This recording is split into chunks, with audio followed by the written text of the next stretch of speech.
위험한 요리사, 마녀라 불린 요리사 장티푸스 메리의 이야기야. 작가의 말 중에서 내가 쓴 책이 독자에게 용기를 북돋워 주면 좋겠습니다. 역사적 사실에 대해서 비판적으로 생각하고 의문점을 품을 용기, 사회적, 정치적, 실존적으로 자신이 맡은 책임을 곰곰 생각해보고 그에 따라 행동할 용기, 그리고 무엇보다 당당하게 맞설 용기를요. 메리는 1869년 9월 아일랜드에서 태어났다고 하네. 15살쯤 전기선을 타고 미국으로 이주한 여성이야. 당시 메리 또래의 문맹률이 아일랜드는 30% 미만, 미국은 90%가 넘는 시절이었고 1906년에는 장티푸스를 예방할 면역법이 없었다고 해. 가장 흔한 원인은 오염된 식수. 메리가 요리사로 휴가 중인 워런 가족이 머문 오이스터 베이의 별장에서 6명의 환자가 발생했지. 신문에 대대적으로 보도되고 집주인인 톰슨이 지역 보건소에 연락을 했고 대대적인 조사를 벌이지만 미궁으로 빠졌다는 것. 새를 놓을 수 없는 별장 주인이 위생공학자인 조지 에이소프를 만나게 되고 장티푸스 발생 원인을 다시 찾기 시작했다는 것. 탐정 수사로 역순으로 되짚어서 결국 메리에게로 도착한 사람들. 그들은 메리가 원인이었다고 말하는 것이야. 장티푸스 균은 냉동으로는 세균을 죽이지 못한다. 다만 얼어서 가만히 있을 뿐. 큰 창자는 세균이 번식하기에 딱 좋은 환경이다. 큰 창자는 작은 창자와 이어져서 돌돌 감아놓은 소시지처럼 생겼고 길이는 성인 기준으로 1.5m쯤이라고 해. 큰 창자 안의 온도는 37도. 세균이 번성하고 증식하기에 좋은 곳. 단세포 생물체인 세균 하나가 24시간 이내에 800만 개로 불어날 수 있다고 해. 친구이자 동료이면서 의학 박사인 버터 후블러와 함께 조지 소프가 메리를 찾아왔다. 장티푸스 보균자인 메리에게 소변, 대변, 혈액의 표본을 요구했다. 당연히 협조해 주리라고 생각했는 그들에게 메리는 분노했다. 자신은 건강하고 어떤 질병의 징후도 증상도 없다고. 이때까지도 메리에게 불리한 것은 증거뿐이었지만 우여곡절 끝에 메리는 강제로 구급차에 태워져 격리되고 포변 검사 결과로 대변에 섞여 배출된 세균의 배양물에 치명적인 장티푸스균이 덕식을 거리는 것으로 확인되었다.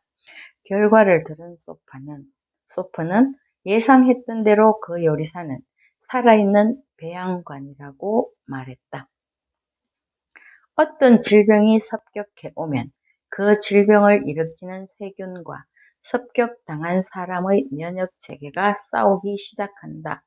장티푸스의 경우에는 장티푸스균이 이기면 환자가 죽고 환자의 면역체계가 이기면 장티푸스균이 죽는다. 대부분 여기에 속한다. 참고로 메리가 살던 시절 그 수치는 97%였다. 대략 3% 되는 소수는 환자가 회복되더라도 치명적인 세균이 몇 달 동안 잠복한다. 대략 1%에 속하는 극소수는 무승부로 끝난다. 회복하더라도 평생 장티푸스균을 몸에 지닌 상태다. 자신이 장티푸스균을 배출하고 다니면서 일상생활을 계속하는 데는 문제가 없다. 이 일이 메리에게 일어났다. 사실 메리는 언제나 건강했다. 미국에서 최초로 건강보균자를 발견한 사람으로 역사의 길이 남을 명성을 얻은 소프. 메리의 이야기는 체포된 지 2주쯤 지나서 인간 장티푸스균이라는 제목으로 대대적으로 보도되었다. 도주가 불가능한 노서브라더슨에 있는 리버사이드 종합병원으로 이송되었다. 곧바로 격리병동으로 보내졌다. 자유를 찾겠다는 메리의 흔들리지 않는 결심. 마침내 법정에서 재판받을 기회를 얻게 되었지. 1910년 2월 21일 뉴욕타임스에 풀려나는 장티푸스 메리의 기사가 실렸다. 그로부터 1년 동안 메리는 정기적으로 뉴욕시 보건국에 보고했다. 자신의 상태를. 그리고 조용히 잠적했다. 1915년 1월과 2월에 걸쳐서 맨해튼의 설론 여성병원에서 급속도로 장티푸스가 번졌다.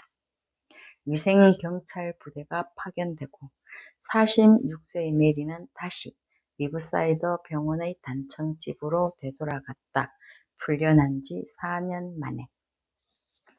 보건당국자들은 메리를 감정기복이 심한 우리에 갇힌 살쾡이 같다고 표현했다. 메리는 홀로 남겨졌다. 옆에는 강아지 한 마리뿐이었다. 섬을 산책할 자유가 있을 뿐이었다. 아무튼 메리는 의사들이 자신을 함부로 다루어도 그냥 받아들여야 한다는 발상 자체를 거부했다. 숱한 책을 읽으면서 뉴욕타임스는 그러는 법이 없었다. 1918년 메리는 리버사이드 병원 측의 자벽부 제안을 받아들였다. 당일치기 선박의 휴가가 가능해졌다. 휴가날 멋진 원피스를 입고 모자를 쓰고 지갑을 든 채로 거차림새로 휴가를 즐겼다. 자벽부에서 간병인을 거쳐서 간호조무사가 되기까지 7년 동안 메리는 병원에서 일했다. 63세에 뇌졸중으로 입원을 하게 되고 6년이 지나서 69세에 사망한다. 그제야 섬을 떠나게 되는 마지막 길에 올랐다. 저자의 말이야. 나는 메리 멜런이 자신의 불행한 운명에 다가서고 있다는 것을 알 수 있었다. 그래서 숱한 만약에를 쏟아내기도 했다. 만약 메리가 조지 소프나 다른 사람들의 말을 받아들였더라면, 만약 메리가 세균론의 불가피성설을 이해했다라면, 만약 메리가 과학을 믿었더라면, 만약 보건국의 메리에게 재교육 기회나 다른 생업을 제안했더라면, 만약 메리가 설론 여성병원의 조리실의 일자리를 마다했더라면, 만약 보건당국이 남성 건강보균자들과 메리를 똑같이 대했더라면, 만약에. 그러나 만약은 없었다는 것. 브롱크스에 있는 세인트 레이먼드 공동묘지, 소박한 화강암 비석에는 메리 멜런 1938년 11월 11일 사망이라는 모비명이 새겨져 있다. 열심히 일했고 실력을 인정받은 요리사였다가 하루아침에 운명이 뒤바뀐 여성. 메리 멜런은 자신이 납치당하고 모욕당하고 자유와 평판과 생업과 정체성을 빼앗겼다고 믿었다. 메리의 유언 속에 이성의 불확실성을 고려할 때라는 글귀가 있었다고 하네. 여기까지야.